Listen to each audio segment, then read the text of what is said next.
กราบนมัสการพระคุณเจ้าเรียนท่านผู้ว่าจังหวัดกาฬสินธุ์ท่านนายอำเภอสมเด็จข้าราชการทุกภาคส่วนพี่น้องทุกท่านที่มาในสถานที่นี้และพี่น้องชาวโลกที่ส่งดวงจิตดวงใจมาอยู่จุดนี้และก็หล่อหลอมเป็นหนึ่งเดียวเพื่อนำส่งดวงวิญญาณของน้องหลุนผมหมอลำวีรพงษ์วงศิลป์ผู้บริหารวงหมอลำคณะศิลปินภูไทยนายกสมาคมหมอลำจังหวัดกาฬสินธุ์ได้รับเกียรติจากคุณย่าและญาติทุกท่านได้ให้ผมมาลำส่งดวงวิญญาณของน้องหลุนถ้าหากดวงวิญญาณของหลุนอยู่หนแห่งใดโปรดได้รับรู้ว่าวันนี้ที่ลูกสร้างที่ลูกสะสมบุญตั้งแต่ก้าวแรกจนถึงก้าวสุดท้ายประจักษ์แล้วว่านี่คือผลงานของหลุนที่ได้สร้างมาทุกดวงใจพร้อมใจกันมาส่งดวงวิญญาณเกาะอยู่ปลายหญ้าเกาะอยู่ท้องฟ้าเกาะอยู่ตามอากาศบักลาได้ยินแล้วพบพุ่มที่ดีมองใดขอให้บักลาไปสู่พบพุ่มที่มันดีงามสาธุสาธุสาธุ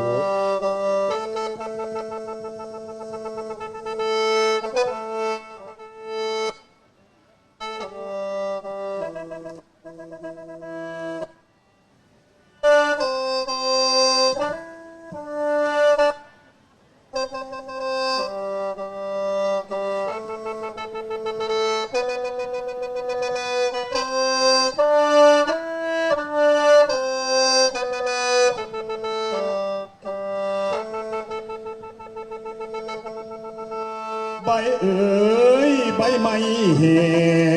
งลมบ่แห้งกะขุลน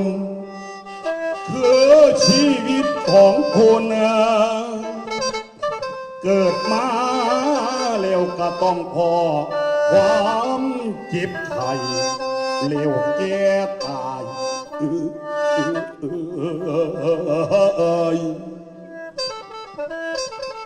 สิ่งเหล่านี้บ่ว่าน้องได้อายบ่ว่าทุกข์หรือรวยพอถึงการเวลาเมียนหาไปบ่ยังทางเมียนสิเอาเงินจ้างหรือหนีไป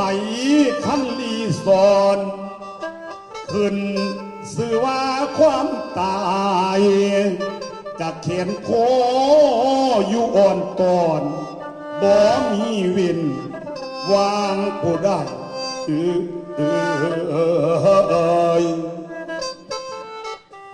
ละลุนเอ้ยลุนฮะลุนเอ้ยลูกลาให้เจ้านอนหลับสาคงศิลาคงสีเมื่อยแบกเป้เที่ยวอยู่เรื่อยเขานี่ไปเที่ยวไกล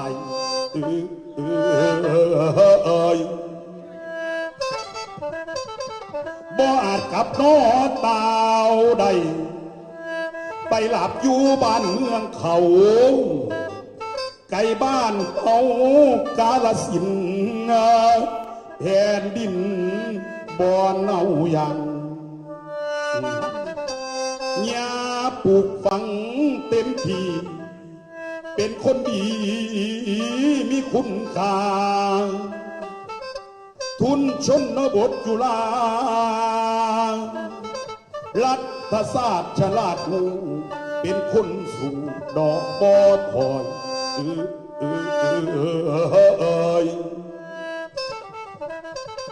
สู่ชีวิตตั้งแต่น้อย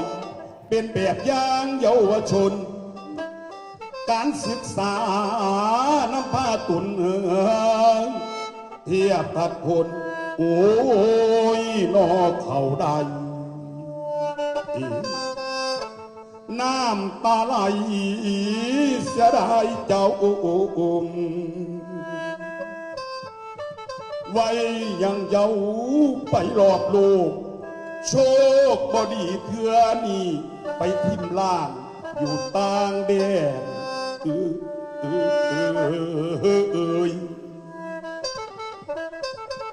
เสียดายหลายใจขับแขนนี่หากแมนความจริงหญิงชราน้ำตาไหลบ่ทำนอใจได้ของคนไทยพากันเศร้าย้อนคนเขานับถือทวงรายการดีคนนับล้านติดตามเจ้าได้เบิ่งเศร้าเมื่อนี่มาส่งเจ้าให้ลูกไม่นั่นใจดีขึ้นไปทั่วทั้งสวรรค์ตาบนิรันดร์นอดอนแล้วเสียดายดีโอ้โอ้โอ้โอ้โอ้โอ้โอ้โอ้โอ้โอ้